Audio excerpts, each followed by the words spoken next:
Hey guys, I'm Mike. I'm Charlie. And we're with Midwest Adventure Life. A few weeks ago we did a video about how we plug our generator and backfeed into our house. Today we are going to backfeed our house with what, Charlie?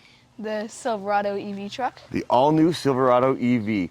So we are going to show you how we are going to power our home with this brand new 2024 truck. Are you ready? Yep. All right. So what we have here is a 30 amp. This is a NEMA L14 30 amp to a 50 amp plug. Our plug that we have on our home is a 50 amp. A generator we have supplies 50 amps.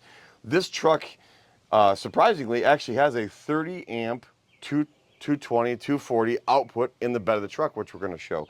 So you'll need this converter, or you'll need some kind of wire to get from this plug in the truck to your home. Now our home, we did wire a RV style generator power input.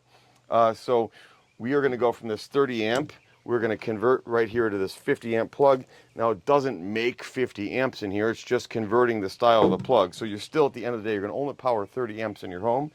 But that's going to be plenty of power to power lights, refrigerator. If you're lucky enough, maybe an AC unit, depending on the size of AC unit you have. Certainly a furnace.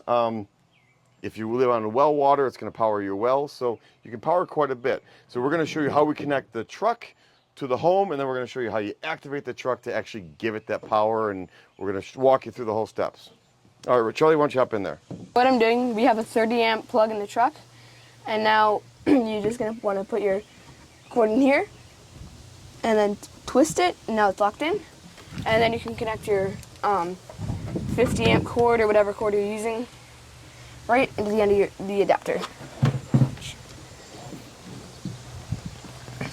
Now, Charlie, we can come down and we'll put this side into the house. So that outlet is dead right now. There is a feature we're going to have to show you how to turn on in the truck. This is dead. What we're connecting to in the house is dead. All this stuff, there's no power until we flip the breaker in the basement, until we flip this on. So this is, all this stuff is completely dead as far as energy going through it. So Charlie, you're going to connect that to our house. We've installed, and you can see our video, we'll leave a link in the video.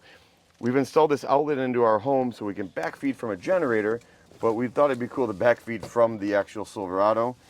So now that will be our power source into the main breaker of the home, and we'll show you how we transfer that in a second. Charlie's going to show us how we turn on this outlet inside the truck. So now that you're in the truck, you want to click on these two switches here, and then go to PowerBase, and now you're going to click Use PowerBase. To use PowerBase, so now you're going to want to turn off your vehicle, which you're just going to take the keys and walk out of the car. And then you can also set up a timer. So after, like, let's say 8 hours or 7 hours, the truck turns off and stops powering your home. So the PowerBase is on now, and it's going to let it run until 20% the reserve range is met. Now keep in mind, when you're running your home or whatever off of your vehicle, you're going to reduce your range of the truck, so keep that in mind. Now that we have everything connected, we're going to go flip breakers and show you how to get this thing powering your home. All right, so here we are at the main panel. In a previous video, we show how we installed this interlock kit. If you're watching this video on Jeeps on the Run, check out our Midwest Adventure Life. We talk about how we wired this for the backfeeding of the generator. So in the event we had loss of power, what we would do, and it's going to go dark here for a minute, is we would turn off the main breaker of the house, so everything's off. We would flip this up. Well, before we do that, we're going to turn everything off because we know the truck can't power the entire home. So we're going to flip every breaker. Now this circuit is for the circuit that is the truck is plugged into. So we're going to flip this up. We're going to turn that on. So now the truck is backfeeding into the house, and what we're going to turn on here, let's see if we can, this is our sub panel. Well, we have to turn the sub panel up. I know, but before I turn it on, so we're going to turn on